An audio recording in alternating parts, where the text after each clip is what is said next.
I wish I could tell you things that I usually don't bother mentioning. I guess we've been pretty distant these past few weeks. But sometimes it's just better to keep quiet than to tell you everything. I can't really explain why it's so hard to open my mouth around you. I can't stop thinking about something. And I know if I told you what it was, you would never understand.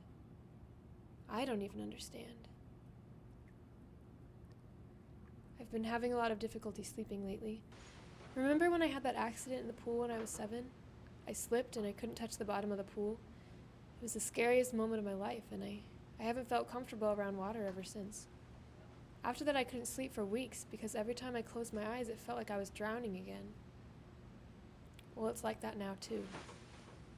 I get 2, maybe 3 hours of sleep at night.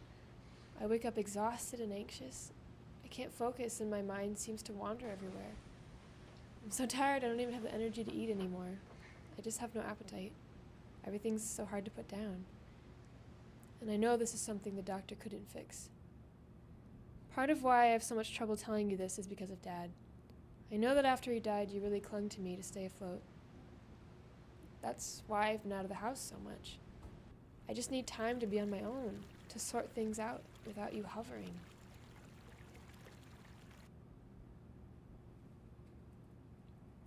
I don't want to hurt you by telling you all this, so I'm just going to write it down instead.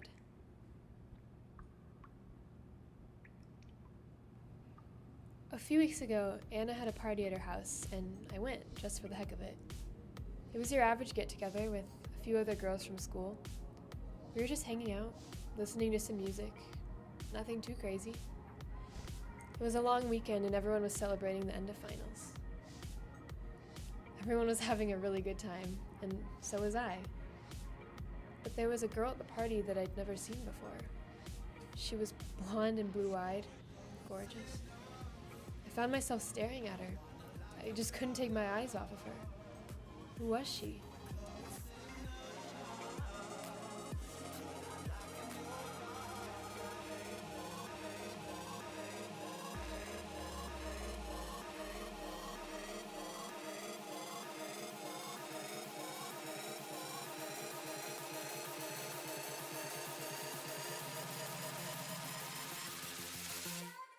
She started to walk over and introduce herself. We started talking for a bit, and I just couldn't take my eyes off of her. She told me how her boyfriend had ditched her for the night, which is why Anna had invited her at the last minute. She went to a school in another county, which explains why I'd never seen her before. I definitely would have remembered meeting her if I had.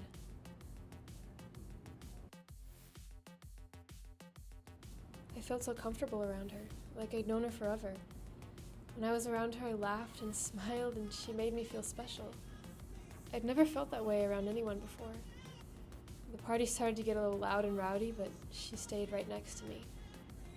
We got closer and closer as the night progressed. I couldn't pull myself away from her. The party seemed to fade into the background because I was so centered on her. And then a thought suddenly popped into my head. What if I kissed her?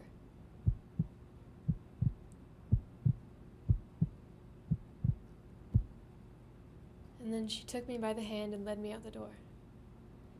I'm sure you're going to be just as confused as I was when I tell you this next part. She led me straight to the edge of the pool, and she started to get in while I just stared, paralyzed. I couldn't go in. No matter how much I wanted to follow this gorgeous girl into the water, I was too afraid. I just couldn't go into the deep end.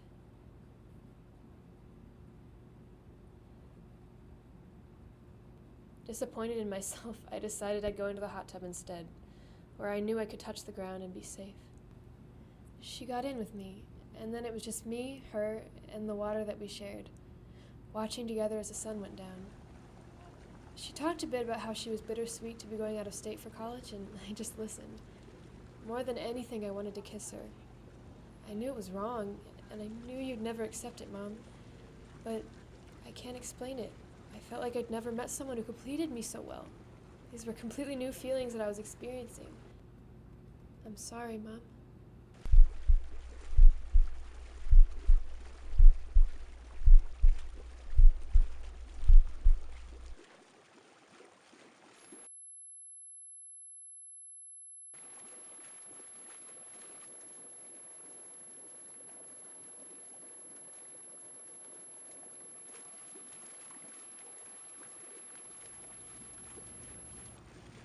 She looked at me blankly, said she was sorry, and I never saw her again.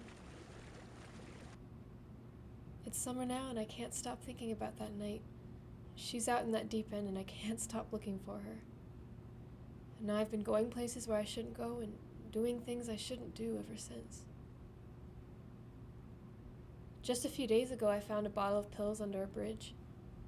I picked them up, and I didn't really understand what they would do to me. I don't know why, but I decided I would take some of them.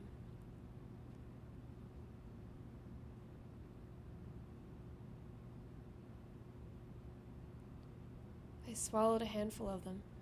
It was a strange feeling to risk everything like that, but I could almost feel something breaking free inside me. Slowly my vision became fuzzy, and then all at once I was asleep. After I came to, I realized I'd felt the peace that I'd been longing for ever since I became obsessed with the girl.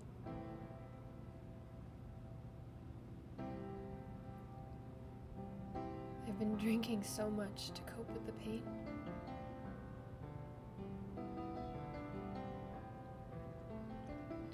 Ever since that drowning incident when I was little, I've promised myself I'd never risk going in deep water again. But I guess my fear of water has been drowned by my infatuation with the girl.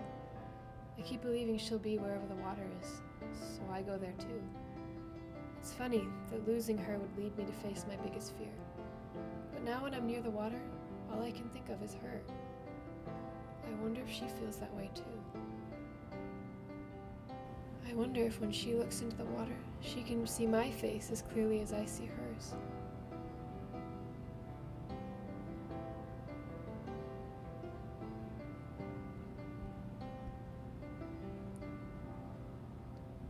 I've been taking these pills with me everywhere. Since I can't sleep anymore, I have to force myself to. Otherwise I'd go crazy. Mom, I know you think I can do better than this, but I can't. I'm so lost right now. But I don't want you to see me like this.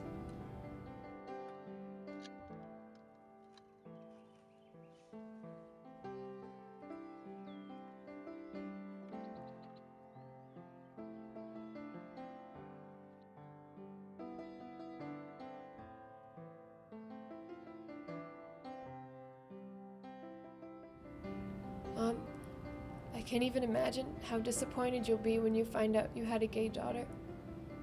There's something wrong inside of me, and I need to put an end to all this madness. But don't worry about me, I'll be fine.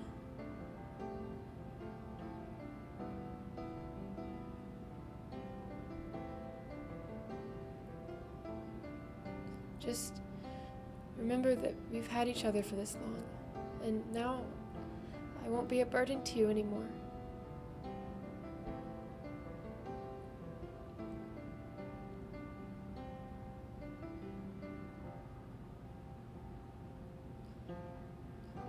I know this last minute is going to be the fastest minute in my life, but after this I'll finally be happy.